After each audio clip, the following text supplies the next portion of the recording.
ایک دن اس کے دکان پہ ایک خوبصورت خاتون آئی اور اس نے چوڑی پہنانے کی فرمائش کی۔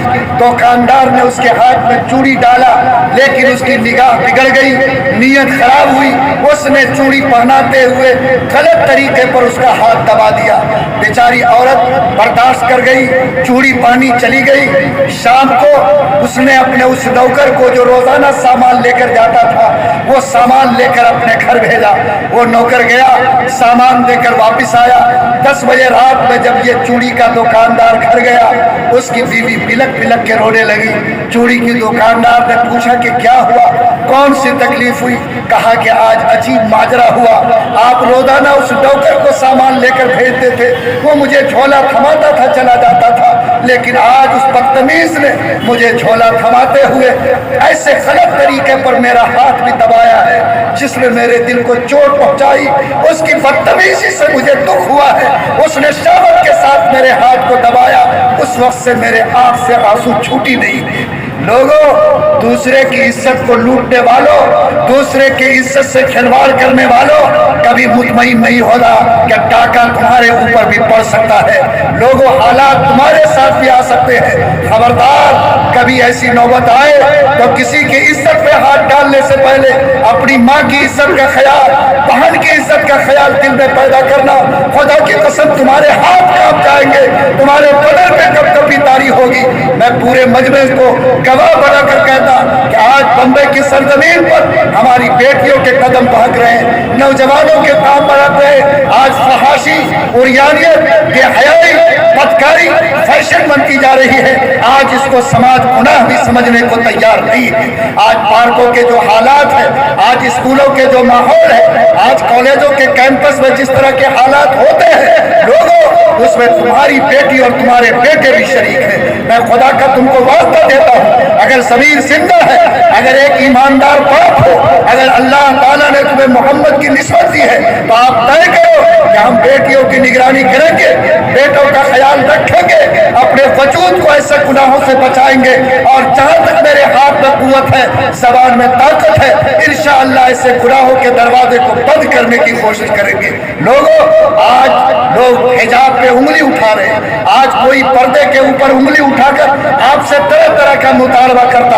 انگلی اٹھانے والوں نے بہت اٹھایا ہے، لیکن ہم جانتے ہیں کہ اس ملک میں ایک دن بھی ہم جئیں گے تو انشاءاللہ نبی کی سنتوں کی حفاظت کے ساتھ جئیں گے۔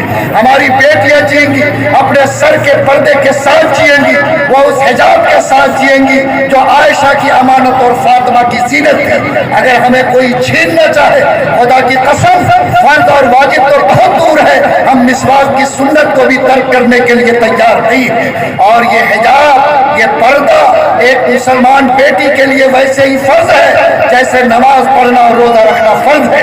آج سماج میں گندگی کو پھیلانے میں، اس بے پردگی نے، اس لباس کی نحوست نے اور زمین پر اس طرح کی عریانیت نے بھی بڑا کردار ادا کیا ہے۔ میں آپ کو اللہ کا واسطہ دے کر کہتا کہ اگر آپ باشعور باپ ہیں، باشعور گارجین ہیں، تو آپ پردوں کو لازم سمجھیے، اپنے بیٹیوں کے سر پہ حجاب دیجیے اور ان کو اس بات کا پابند بنائیے کہ تمہیں یہ حجاب اس بات کی تعلیم دیتا کہ تمہارا اندر بھی محفوظ ہو اور تمہارا باہر بھی محفوظ ہو۔ فرانس ایک آزاد سرزمین ہے اور عیسائیوں کی حکومت ہے، وہاں ایک مروہ نام کی خاتون برقعے کے ساتھ اور حجاب کے ساتھ نکلی۔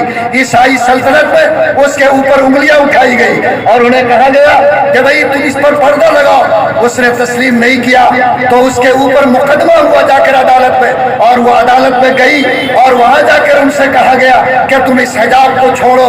اس بیٹی نے کہا کہ میں اس کے ساتھ جیوں گی، میں 100 مرتبہ اس کو چھوڑ سکتی، لیکن اپنے محمد الرسول اللہ صلی اللہ علیہ وسلم کی دی ہوئی امانت کو میں ترک نہیں کر سکتی۔ آپ کی ذمہ داری ہے کہ آپ حجاب کی پابندی کے ساتھ پردہ داری کو رواج دیں۔ ہر مذہب میں پردے کا رواج اس کے پرمپرا میں، اس کے مذہبی تعلیم میں داخل ہے۔ کوئی بھی دنیا کا مذہب بے پردگی کی تعلیم نہیں دیتا، آپ کے اسلام نے بھی پردے کی تعلیم دی ہے۔ بس میرے بھائیوں، ہمارا ہاتھ دبایا جا چکا، وقت بھی پورا ہو گیا۔ اصلاح معاشرہ کے تعلق سے میں نے آپ سے کہا کہ یہ سماج 4 پہیے پہ چلتا ہے۔ بچوں کو بھی ایمان کا نور دو، جوانوں میں بھی اسلامی شعور دو،